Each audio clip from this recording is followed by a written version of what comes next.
خدائی تالا۔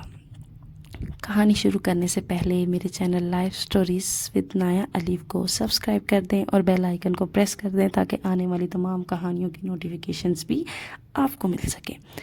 کسی گاؤں میں ایک آدمی رہتا تھا۔ اس کی بڑی خوبصورت اور نسلی بھینسیں تھیں۔ اکثر رات کو ایک چور اس کی حویلی میں بھینس چوری کرنے کی نیت سے آتا، لیکن وہاں پر کچھ نہ دیکھ پاتا۔ لیکن صبح جب اس کی حویلی میں جاتا تو وہ بھینسیں وہاں ہوتی۔ وہ دیکھ کر بہت حیران ہوتا۔ ایک دن اس چور نے بھینسوں کے مالک سے پوچھا، تمہاری بھینسیں بالکل محفوظ ہیں، چوری نہیں ہوتی؟ گاؤں میں تو اکثر لوگوں کی بھینسیں، جانور چوری ہو جاتے ہیں۔ یہ سن کر بھینسوں کے مالک نے کہا کہ رات کو میں آیات الکرسی پڑھ کر چاروں کونوں میں پھونک دیتا ہوں۔